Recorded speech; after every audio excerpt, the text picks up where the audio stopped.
Hi, everyone. Welcome to Snarky with Mike Feeney. I'm your host, Malcolm Gladwell. If you've made it this far, you're in for a treat. This is the premiere episode of my podcast. I'm very excited about it. I have made myself a cocktail here, so all you audio listeners, you'll be able to hear that going on, a little ASMR for you going on.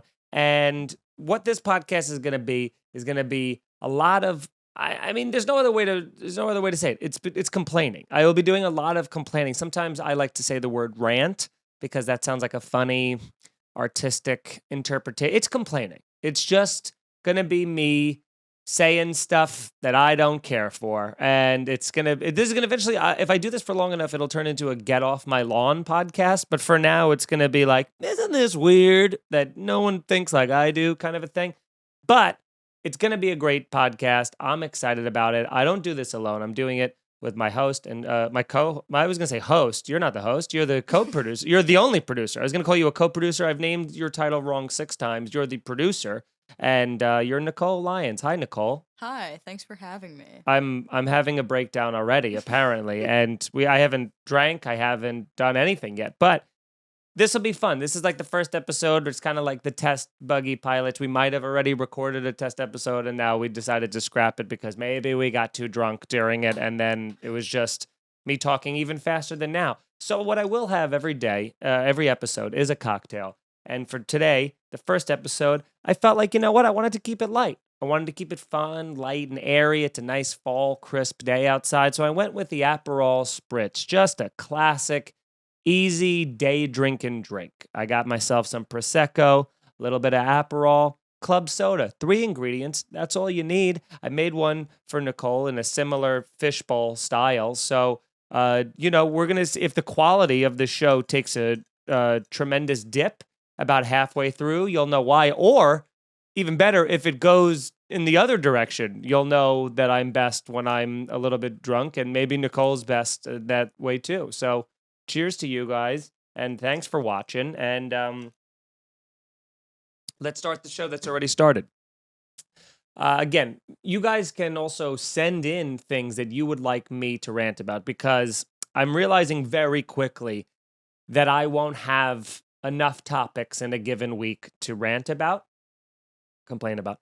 So you can send them to me. You know my social media, at I am Mike Feeney across everything. Or you can send them in an email to snarkypodcast@gmail.com. People on our Patreon, because we've been doing a little early for the Patreon members, they've been giving great suggestions, like people that walk across a crosswalk with their AirPods in when they don't have the right of way and the other light's green, and they kind of take their time. All those little modern day, everyday annoyances, that's the stuff I want you. Whatever annoys you, you reach out, you tell me about that. But unless it's about me. If you're like, here's the things that annoy me about you, Mike Feeney, I don't want to hear it, all right? Keep that shit to yourself. This is I am getting rid of the negativity. You guys can relate in that, I think that's where we'll bond as a group, is you'll be like, oh my God, that annoys me too. But if it starts becoming personal, well, then you can just take a walk and you get the hell right out of here. So I have a docket, a docket of things I'm going to say. Some of this I may not get to, and some I may get to, but I'm going to mix in some stories of things that happen. And this seems like the perfect lead off to a podcast that's hosted by Mike Feeney, because it is just a classic thing that would happen to me. I'm walking in New York City, and, I see a homeless guy, I see them. Okay. I acknowledge them. But what I like to do when I see a homeless person and they ask for money, because, they will, is I like to throw in, it's the only time I get religious. I go, God bless.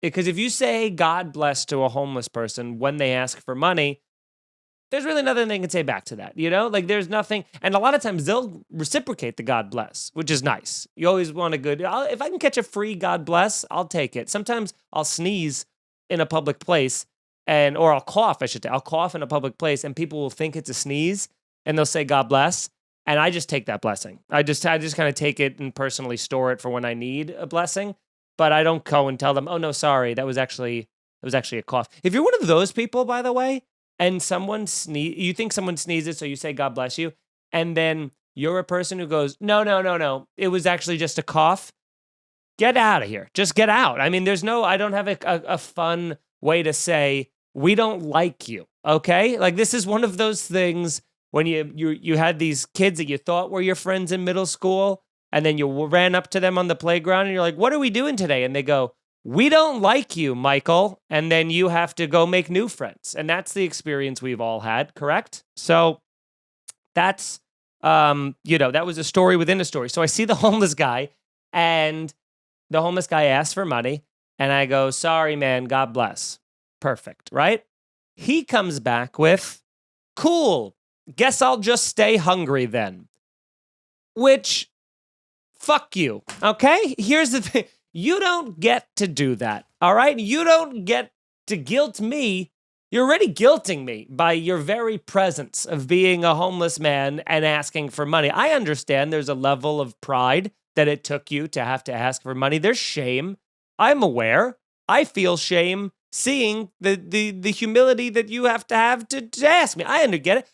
But don't be like, guess I'll stay hungry then, because here's the thing. Of course I had some money, and he knows I had some money. I didn't have a ton of money, but what are the odds people walking around cashless? I mean, you got to have something, have a couple bucks, something like that. But if I start giving $1 out to every homeless person, next thing you know, I'm going to be a homeless man myself asking for money. It's just a vicious cycle, you see. So I pick and choose my spots.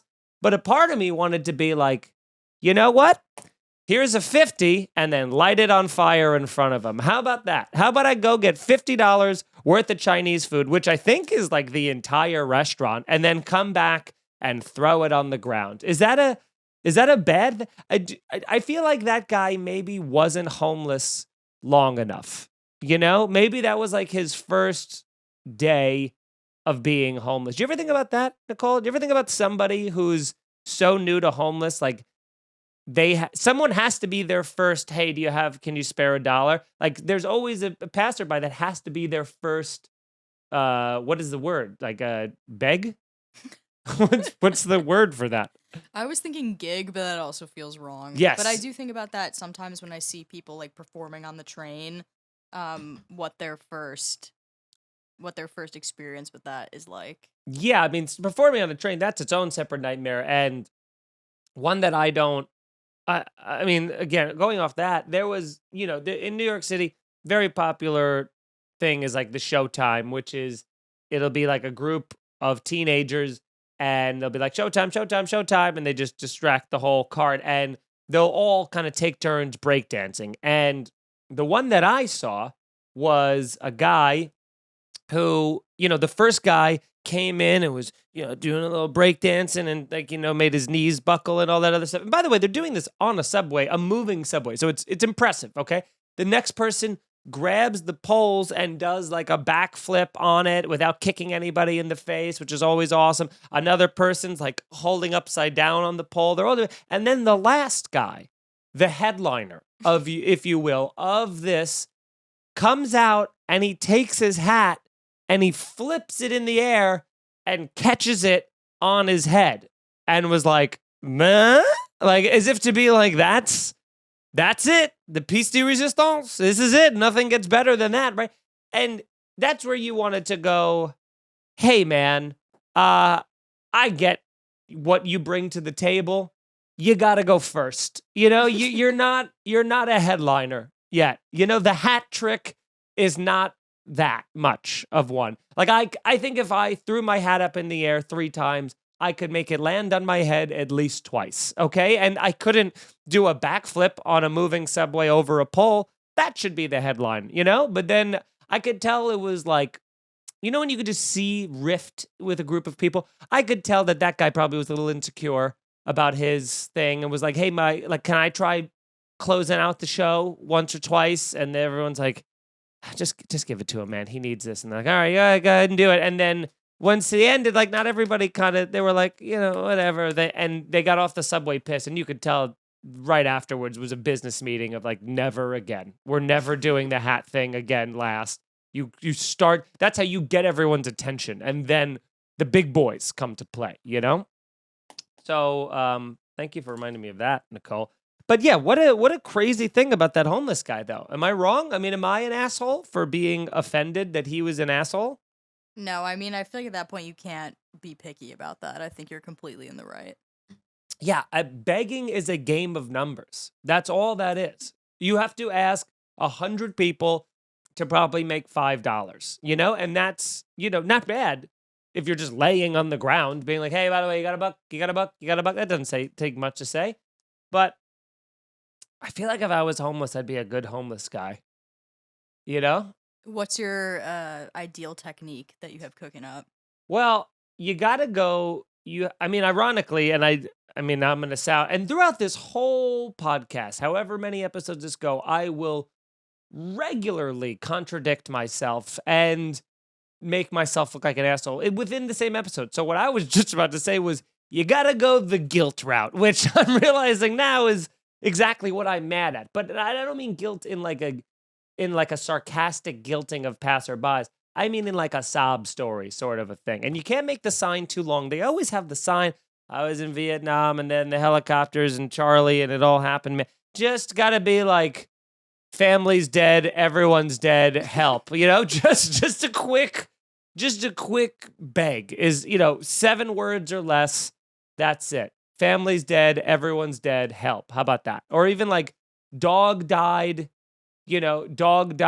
I'm crushed, please. So it has to be, maybe 5 words or less. But I think I could be not a good, because here's the thing, I'm not good at begging. I'm not good at asking for help. I'm not good at begging for money. So I think I'd have to like do some sort of a thing where I could like, it would be like a Showtime thing. I would need to do a performance of sorts in order to feel like I've gotten the money to pull it out of people. Now, I will say I might set up one of those like, I'm a homeless like person in the park and come sit down here and talk to me about anything, or I'll make fun of you. I'll just set up a roast booth, I guess. I don't know what I'm talking about. I couldn't can just be like, all right, guys. Like, how funny would that be, though? Now, that's a TV show. A homeless roast booth?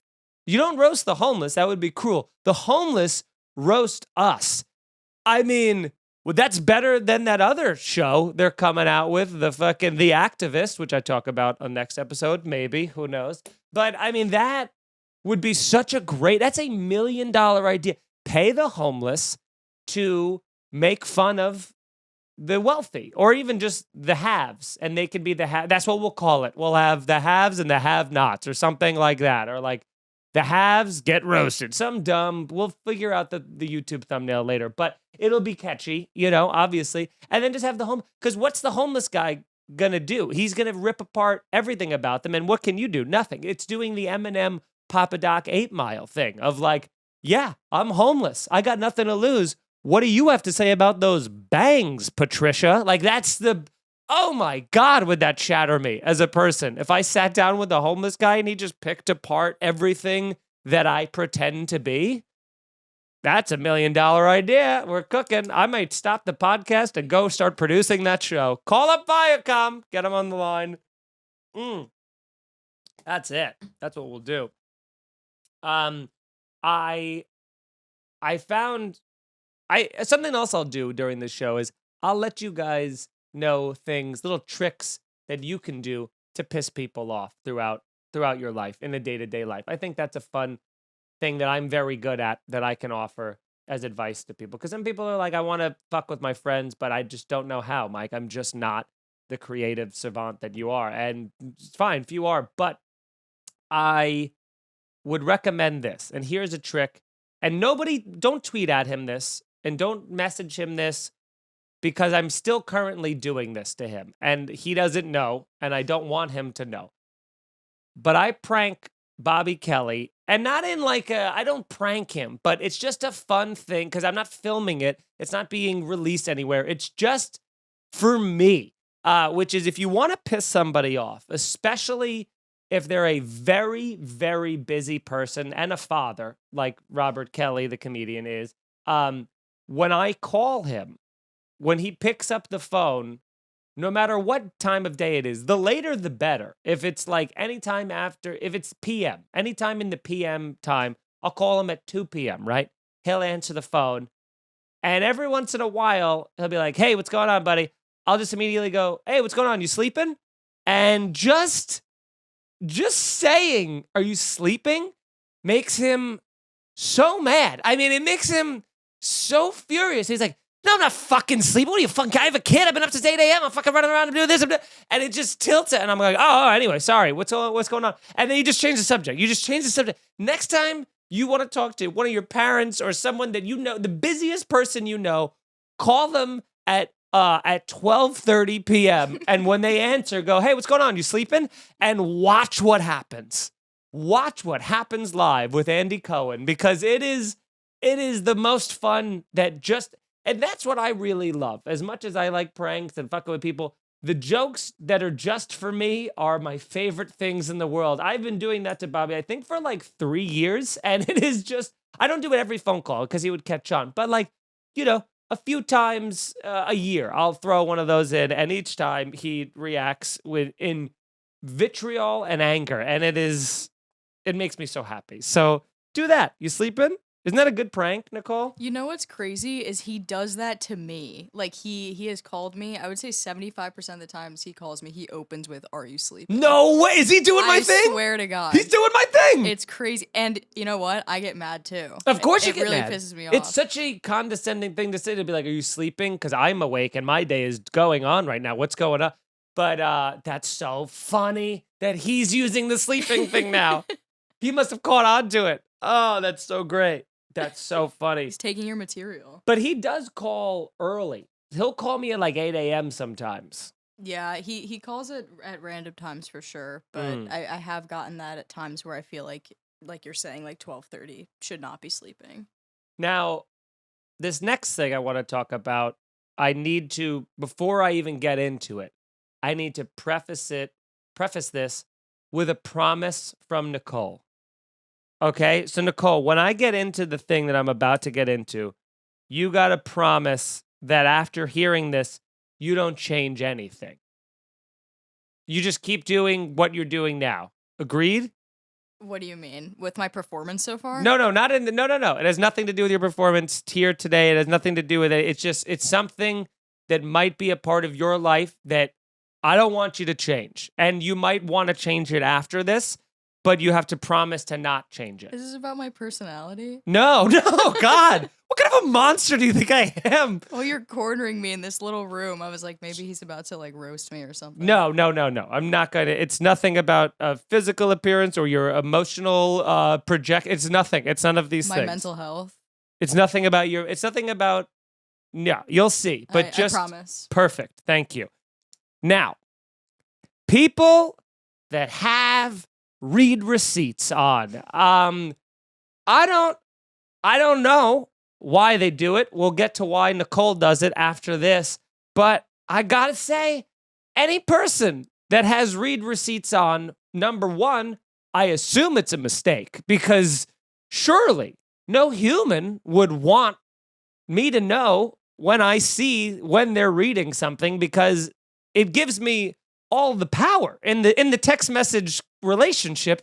If I know when you read something, you can't ignore it, because there it is. You read it. I understand the part of they'll be like, well, but then you'll see I didn't read it. But everyone knows if you go 4 hours without seeing something, you probably are purposely not opening the message. So it doesn't. But really, it's a gotcha. It's an evidence right here. You saw it. You read it. And here's the thing. I'll never tell them. Anybody who has read receipts, and Nicole had to hear this because she's producing a podcast. Any one of my friends that have read receipts on, I have 3 that have read receipts on, I will never go like, hey, by the way, you have read receipts on. And I don't know, they might be like, yeah, of course, I have it on purpose because I guess I'm a crazy person. But if they have it on, I don't tell them, because I assume it's a mistake and I don't want them to know. Nicole, you have read receipts on. Would you like to plead your case? Yeah, but it's not going to be good because mine's solely for manipulative purposes. Interesting. Like, I have it on so I can either say I didn't see your message and just wait it out. And then when it says read, then they're like, okay, cool, she saw it now, even though maybe I did already see it. Right. Or formerly, it was maybe to make a point of like reading it, showing them I saw it, and then not acknowledging Oh, it. so you're going the other way. I'm thinking that I got the power, knowing that you saw it. You're telling me that you're taking the power, showing that exactly when you saw it. Yeah, because I mean, it clearly bothers you, you know. It very so much does. Yes, very that's much most I feel like I have the power, like the leg up in that Oh, situation. shit. But you ever read a text message from somebody important? Let's say it's like somebody you admire, you look up to. Like if I text you, let's say, someone like important texts you, and then you're like, fuck, I got to come up with the perfect response. But you need some time sometimes. Sometimes you need 10 minutes, 15, 20 minutes to respond to a text if you're like, I got to make sure I say everything the right way. Now, if you opened it and now they saw it took you 20, 30 minutes to respond, you feel like you're obligated to immediately write back. And sometimes you write back in the heat of the moment, you say things you don't mean. Yep. I mean, I have nothing to say. Like you're completely right. You got to keep reading receipts up. It is embarrassing that like people can see how long it takes me to write like a mediocre response, but I mean, I feel like you're very quick.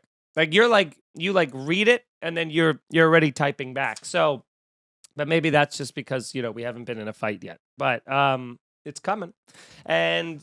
But I don't know. If you have read receipts on, message me. Tell me why you have it on, and if you're doing it for manipulative. That's so funny though, because here the non-read receipt people are thinking that we're manipulating you and we have the power, and there you are thinking that you're manipulating us delivered folks. Wow. Sometimes this topsy-turvy world just turns itself right upside down, huh, gang? Okay. Another thing that has been a long-standing issue that I have with some men in society, and that is men who decide to button the top button of their shirt. Men who decide and not wear a tie, okay? That they do this. They do this and walk around.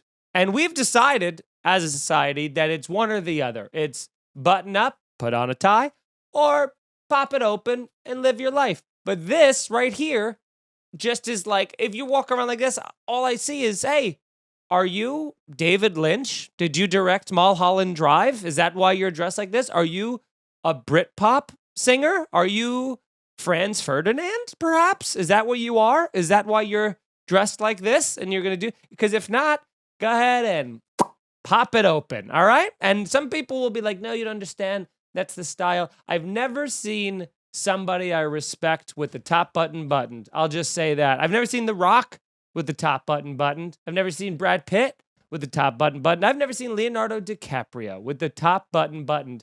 And yet here these people are out here trying to make a fashion statement. That's almost like, when people try to just do something different, anything different, like even when you wear a hat, you're like, maybe I'll tilt it 3/4 of the way to the side, and that'll be like my fun little revolution that I'm having on my head right now. What do you think about the top button, Nicole? I agree with you. I feel like that it's got to be undone. Because as a woman, do you find it attractive? When it's unbuttoned? No, when it's buttoned. Oh, not at all, no. Not at all. So it's not doing anything for women. So what's going on? I speak on behalf of everyone. If you speak on everyone, that's what this podcast will be. Sweeping generalizations. That should be the name of this podcast.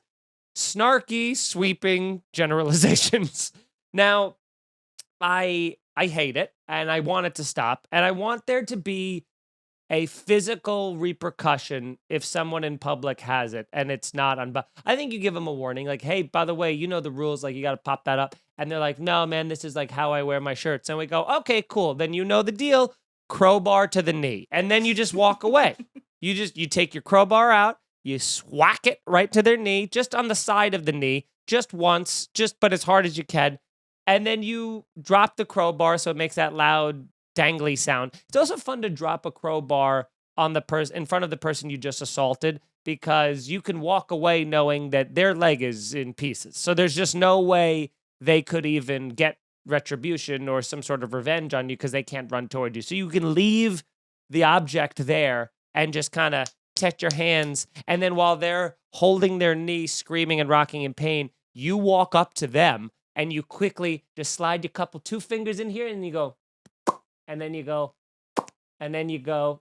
There it is. Third time's a charm, folks. Sometimes the act out that's planned on the moment won't always work. But, when when it does, it's going to be great.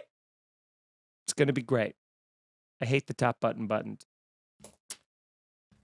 I also want to talk about things that are happening in the news. Now, some of these, again, by the time this comes out, some of these might be a little bit dated, but fucking just deal with it, okay? You know, I mean, there's only so much stuff to talk about in a given week. Why are you getting on my ass when there's people walking around out there with the top buttoned, you know? So where we are currently in the Brian Laundrie, Gabby Petito world is nothing short of fascinating. And it's going to be a great documentary. So I don't think there's a person on the planet that's hearing this that isn't familiar. But for some reason, if you're not, it is the story of a man and his fiance, and they're YouTubers, and they would backpack and travel around the country, and they were on this long cross-country trip. And then they got into a fight. They got pulled over by the police. There was a huge hour-long body cam footage problem with it. Then he comes, a couple days later, whatever, he comes back, returns home after this long trip without his fiance, and is home, I think, for 10 days. And nobody's like, hey, where's the fiance? Hey, where's the person that you were with the whole time? How come they're not here anymore? And then they eventually go, we should file a missing persons report. They file it. And then the police are like, you know what? You're a person of interest. We'd like to talk to you.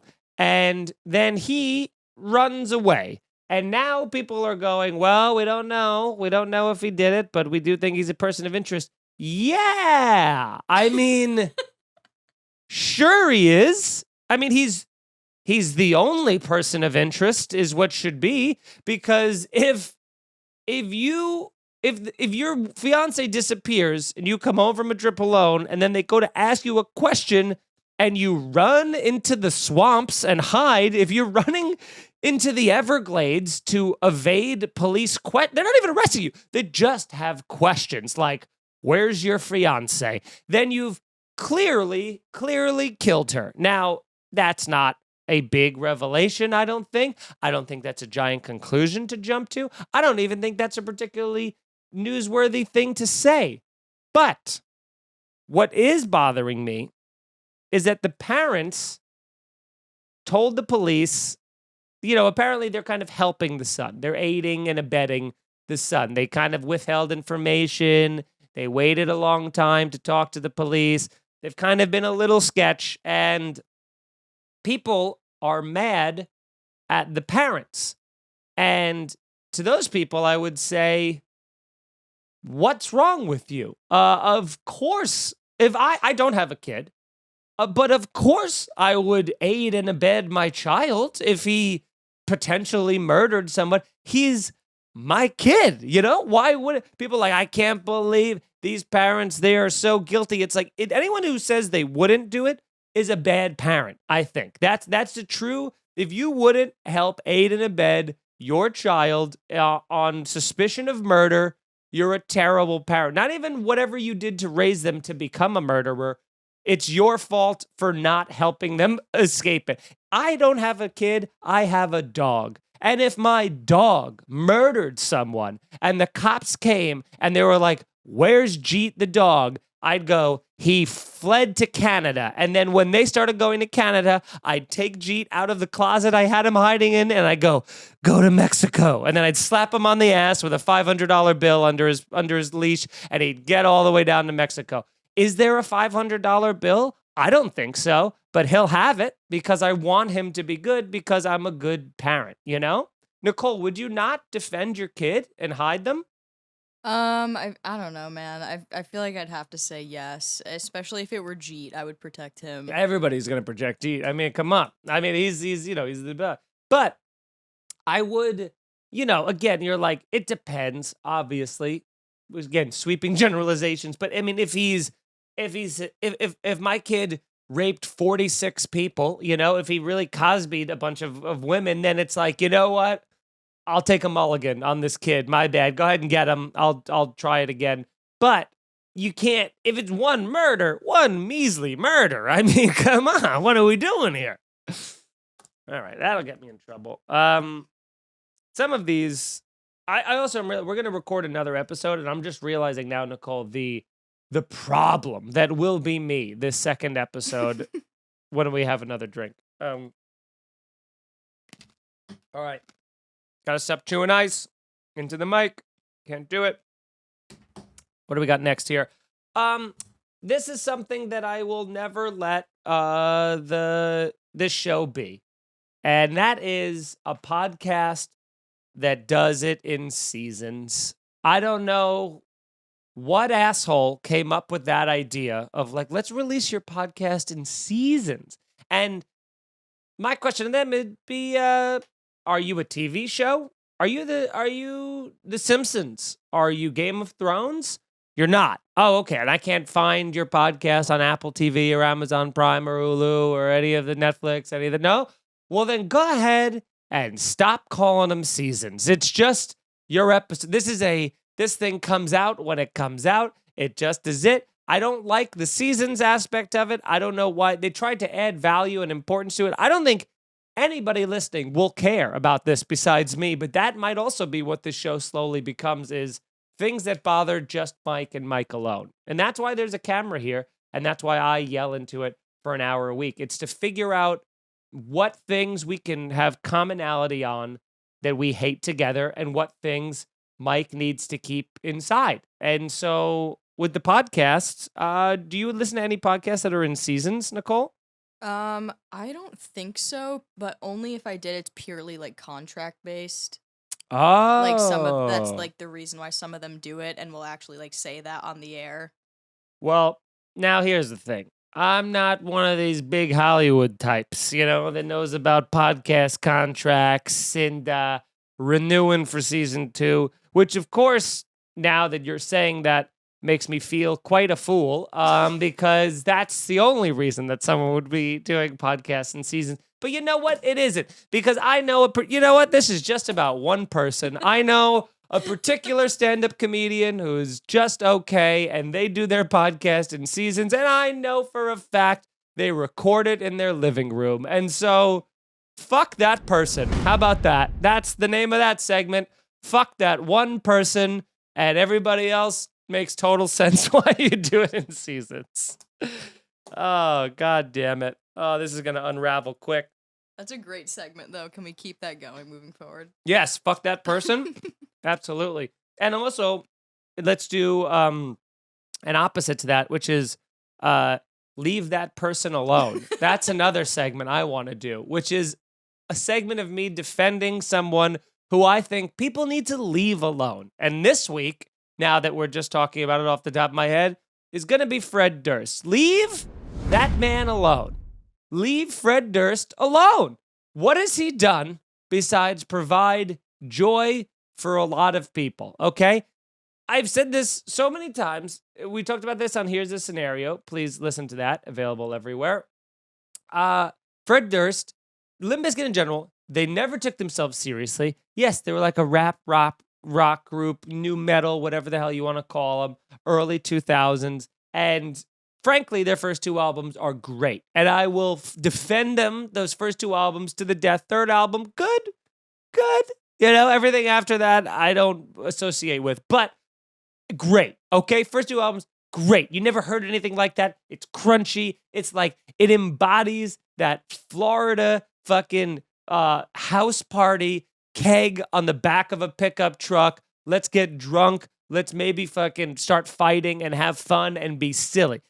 Fred Durst, he never takes himself seriously. He's always like fun, but then he knows how to express anger. They're incredible live. Yes, they started, I guess, a pretty substantial riot at Woodstock. But I mean, that just goes to show, if you can rally, how could you say a band is bad that rallies a few 100,000 people into burning down civilization? I mean, that is pretty fantastic. Jimi Hendrix didn't do that, okay? Jimi Hendrix, like, fucking played the Star Spangled Banner and everyone was like, whoa, America. But no one went out and bought even so much as a flag pin after that. Fred Durst is like, break stuff. And they're like, right now? And he's like, fucking break stuff. And they're like, we'll light it on fire. We'll just we'll burn it all right here. If you want us to, we'll break it. And he was like, break your fucking face tonight. And then they were all like, give me something to break. And then they all just started breaking stuff. And that is awesome. Okay. I understand that the damage was done and there was just so much sexual assault at the other woods. But that's not Fred's fault. Fred said to break stuff, not break people, And so leave that person alone. Fred Durst. That's that person. What a great segment. This show writes itself, folks, on the air as we're doing the first episode.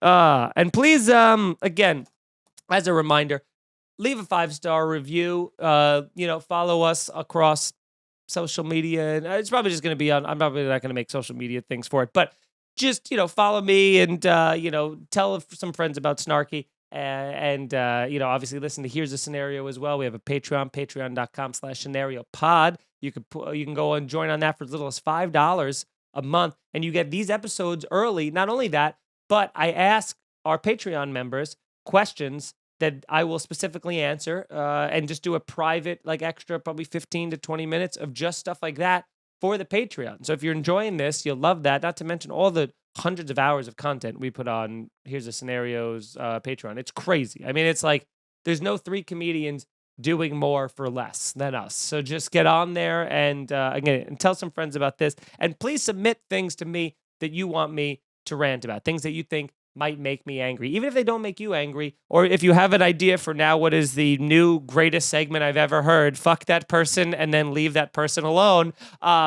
That's you submit the people to me and I'll talk about them, because now my brain, I kind of want that to be the show. I have a lot of people that I want to say fuck that person and then I want to say leave that person alone too. So this is going to be great. Now I do like this legal pad. I got to tell you, Nicole, it's making me feel very official. I'm feeling like I should be charging people, the minutes by doing this. Yeah, it looks great. If you could probably do an aggressive check off as you go too, or a yes, little scratch out. Yeah, a little. All right, we got more stuff. I mean, this is great. We got so much stuff to talk about, and a lot of these things are things that I am an observer. What is a comedian but a social observer? Isn't that the worst when comedians talk about themselves and listen, man, I'm not part of your society. I'm just here to kind of take a macro view and be like, isn't that thing that we all do a little bit out of the ordinary? So, but I am very, very obsessed with advertising, and not in and I've watched all of Mad Men. But I am obsessed with ads, radio ads, TV ads, because it's a huge, huge amount of a company's budget is spent on advertising. And so much of it, so much of it is terrible. And I don't know who approves these messages.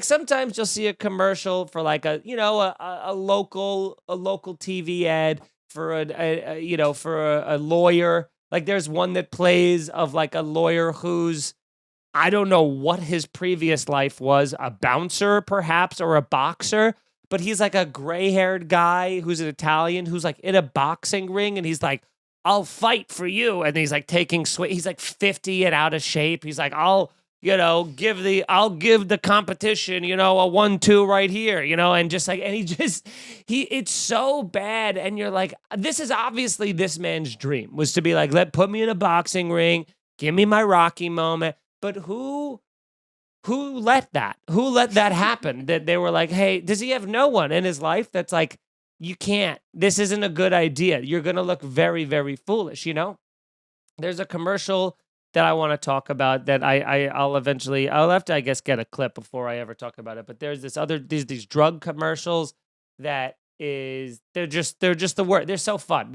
I would encourage you, next time you're watching TV and the ads come on, watch every commercial break and write down how many of the commercials not are funny or just are good, or not even good, are fine, are worth being commercials. Because some of them are a guy at a general store in Nebraska, and he's like walking in with his friend, and he goes, "Hey, you know what they say about hot pretzels? It's all in the salt." And then they both laugh, and they go, "Are you guys talking about AFib, you know, the defibrillating method that of the medication that could lower your heart rate?" And they're like, "We weren't, but what's that mean?" And then they're like, "Well, it's so glad you asked because it could help lower your overall cholesterol while helping." And you go, "Wow," and there's no side effects? And they go, "There are, but they're pretty mild, in fact." And then they have a little person say all the things, and you go, just hire somebody who knows how to write exposition, not in the most obnoxious and obvious way possible. But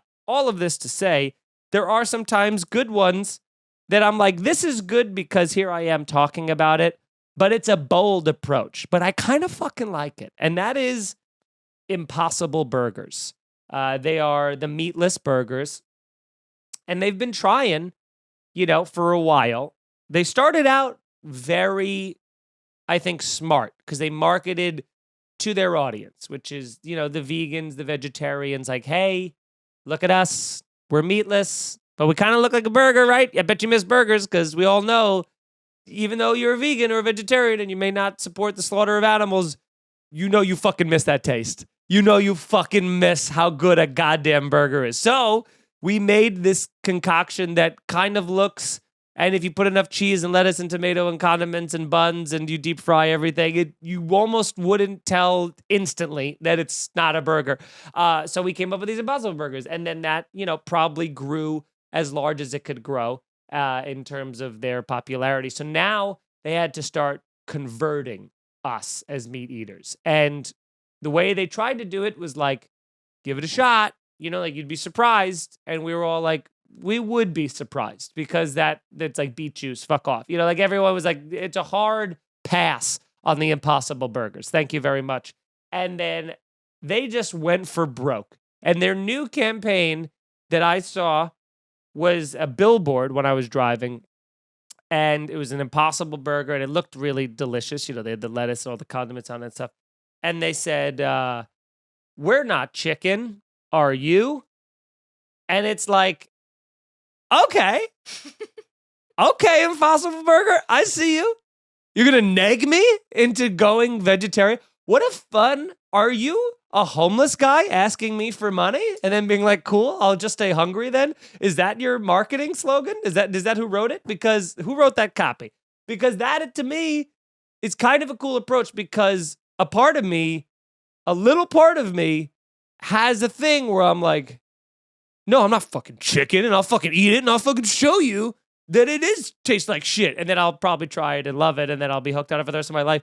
But I kind of love the idea of nagging meat eaters, you know, because you think of like, you know, vegetarians, and not even vegetarians so much, but as, you know, like the Impossible Burgers have, it's always like, you know, it's like a soy boy beta cut kind of thing or whatever, you know. I don't know why that is, but I like now they're just like, hey, try soy, or are you a little bitch and you don't want to try it? I'm like, I'll fucking try soy. I'll eat some fucking soy right now. Do you goddamnly tempt me with the soy? I'll fucking eat the soy, bro.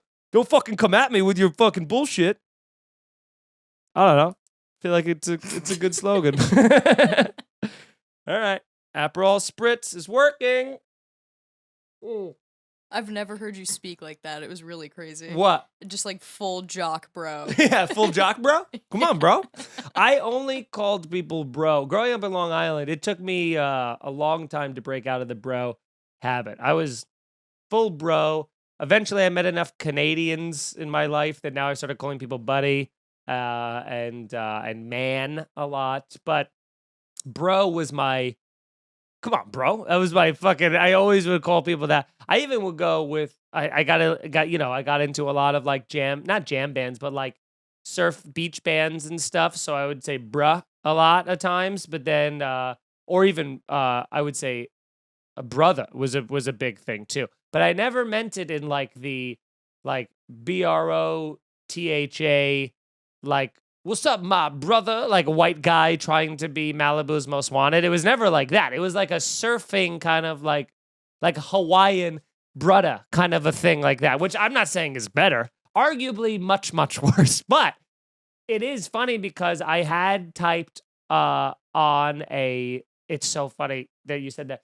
I was typing on somebody that a comedian that I know, African American comedian, got a high profile show or gig or something, and I just said, "Congrats, brother." I said that because I always say that to people. I call everybody brother, brother, brother, something.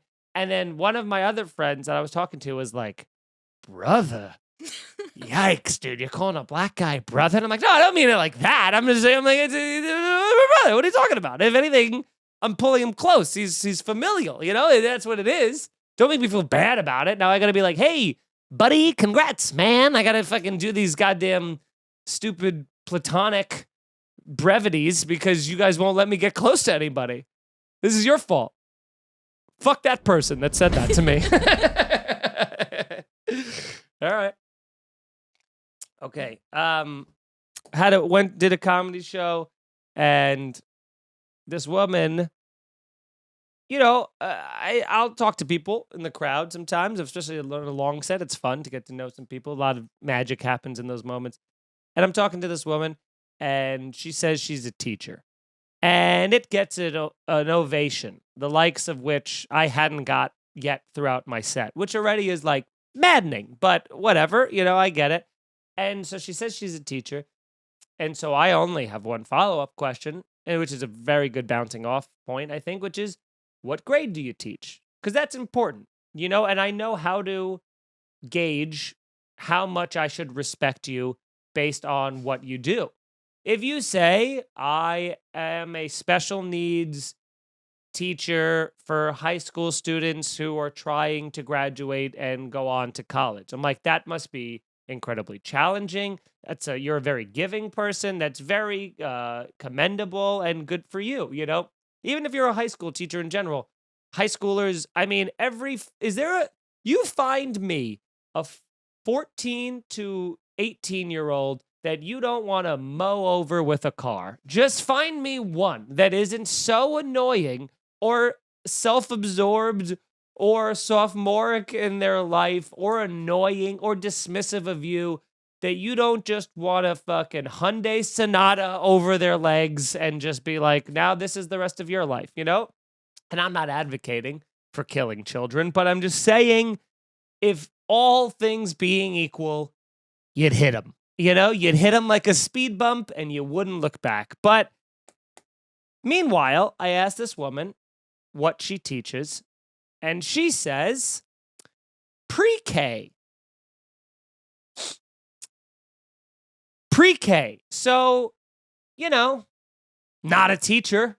Not really a teacher at all, are you? I mean, and you know, if you do it, that's great. But you can't say teacher without prefacing. You got to lead with, I'm a preschool teacher. Then we know, like, oh, almost, you know, like we can kind of get on that wagon. But if you come right out and you go, I'm a teacher, clap, clap, clap, clap, clap, clap, clap, clap, clap, clap, clap, and I teach preschool. Oh, what are you teaching the preschool? What's the curriculum? What can I see the syllabus you got? Let's see. 9 to 9:15, play with blocks.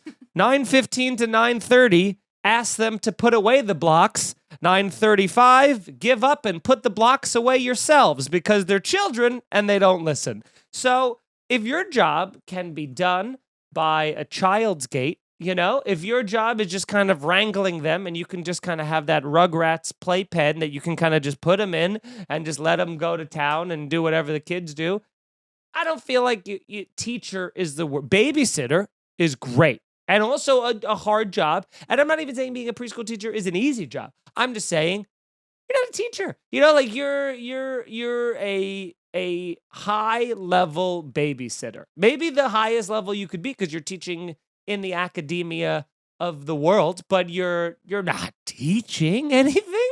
What if I can't remember anything that I learned in kindergarten or first grade, let alone what I learned in pre? Do you learn anything in pre-K, Nicole? I don't think so. Pre-K is just my parents have gone back to work and they needed a place to drop me off for 4 hours and they want to make sure I'm not a social psycho when I grow up and need to be around other children from an early age. This is what I'm doing. I'm in pre-K. I think that's all pre-K is. So if you're a pre-K teacher, good for you. Keep doing it. But call yourself a teacher. That'd be like, I've put out some fires in my day. I've had a fire. I've had a barbecue that I put the grill cover on, or I've had a bonfire that I've put out. I don't call myself a fireman so much when I walk around. I don't just say, hey, I got the mustache. I'm New York's bravest. I just kind of live my life as that guy, So think about it is all I'm saying. When next time you talk about it to me in a show. Man, this second episode, Nicole, is gonna get silly. Full disclosure, just of what's going on. So we're recording an episode now. This will be the first episode that comes out. Then we have a second episode that we already recorded, and boy, oh boy, you're gonna love it. So now we're gonna do a third episode after this. So we're gonna see if in 2 weeks from now you see this. Just take in knowing that whole episode is done after a full Aperol spritz, and then a second one on top of that. So it's gonna be great. It's gonna be great. And I wanted to, I guess, kind of pull into the station here today with a story that I just remembered yesterday happened to me, which was, I was doing another podcast and someone brought something up, and it reminded me of the story that to me was such a joy, and I'm happy to share it with you guys. So my day job before doing stand-up full-time is that I was a beer salesman. So which by the way, pretty fucking great gig as a day job. As day jobs go, being in bars all day long, drinking free unlimited beer in your 20s, not bad. But some of the other perks is that you get to go to beer festivals sometimes. So one of the breweries I worked for, they sent us to Denver, Colorado for the Great American Beer Festival. Festival? Uh-oh. GABF is what it's known in the industry as, and they sent us to that, and that's a huge festival. There is, I think like 1,000 breweries or something crazy that go there, and they all set up, they take over this huge, it's like bigger than the Javits Center. They take over this huge thing in downtown Denver, this arena, and then they have booths in every single brewery's there, and they come with their beers, and so people from all across the world come and try breweries that they never heard of or do. And then they also give out medals, and the medals are like they're weighted pretty importantly. Like if you get a gold medal at Great American Beer Festival for, let's say, the IPA that your brewery has made, it could put you on the map. It's like a career building thing. It's huge, right? So I'm there with this brewery that I work for, and my buddy, who I had met through beer, who worked at another brewery, was also there. So we're having a good time. We're drinking together. We both live in Queens, but here we are in Denver. So we're out and we're just kind of tying one on, and we're with a bunch of beer people, and we're in Denver. The night gets away from us. We're drinking, we're smoking. Who knows what's going on? I don't see my buddy for hours and hours and hours in a city that he and I have both never been to. So cut to, I don't know, probably midnight, 1 a.m.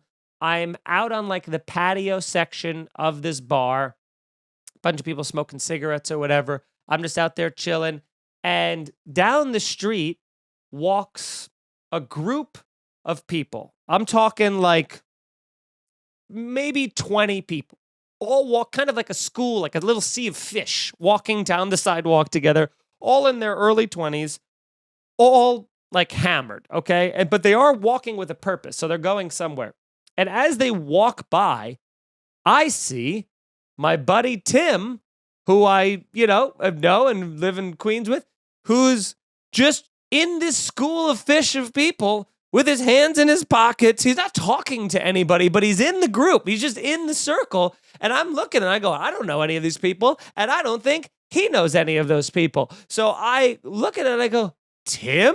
And then he looks over at me and goes, oh, hey. And then walks out of the school of people that they kept walking because they don't know who he was. I don't know how. He might have been walking with them for hours for all I know. But he was with them. Now he left them. And he comes up to me. I go, where the hell have you been? We've been calling you. Where are you? He's like, my phone's dead, blah, blah, blah. I don't know, whatever. I'm drunk. And I go, maybe it's time to go home, pal. You look a little in the bag. And he's got that, like, when someone's giving you someone's pulling my nose down to earth and I'm trying to look up through the top of my eyes, kind of drunk. He was blacked out. And he looks at me, and in such a moment of vulnerability, he goes, Mike, he goes, don't make fun of me. Be honest with me. How much money do you think it would cost to take a cab back to Queens right now?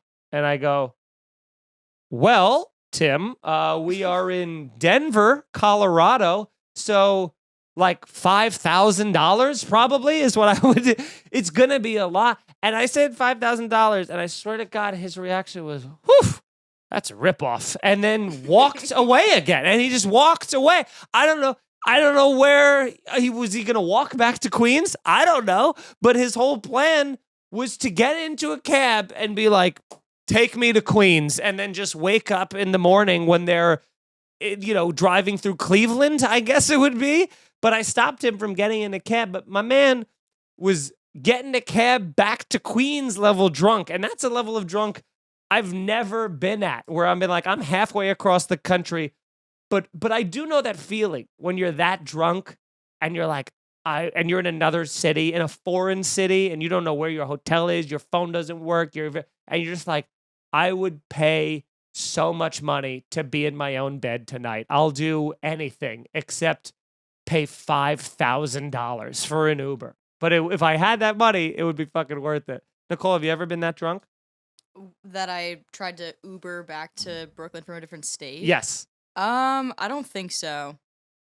Well, look at you, huh, Miss Self-Control. Well, I wouldn't say it's self-control. I'd say it's more like poverty. Like, I've definitely been that drunk, but not to the point where I'd be like, oh, yeah, I'm down to just drop $5K to get into my bed right now. Yeah, you get drunk and you're like, guys, don't make fun of me right now. How much would it be to take an Uber pool back to Brooklyn right now? You just trying to find the cheapest option. Guys, how many subways would I have to take? And is the L train running to get back to Queens and to Bushwick? Everybody, that's the show. Thank you very much for watching. This has been episode 1 of Snarky with Mike Feeney, and I hope you enjoyed it. I had a great time. This feels very fun. Nicole, how do you feel about the show? Was this a good one, you think? Yeah, I feel great about it. You did a great job. If you guys enjoyed it, please, let me know. Leave a review, like I said, and tell some friends. So it'll be great. And follow us on social media. I am Mike Feeney Comedy, MikeFeeneyComedy.com for all my dates. And Nicole, where can people follow you? Nicole C. Lyons on Instagram, and NicoleLyons.co is my website. .co. Very, very businesslike. Good for you. .com was taken, so it was more of right. Like I forgot about that. Yeah. Well, just don't tell people that going forward. Go ahead and just let people think you're more important. Until next week, everybody. Thanks for watching. See ya.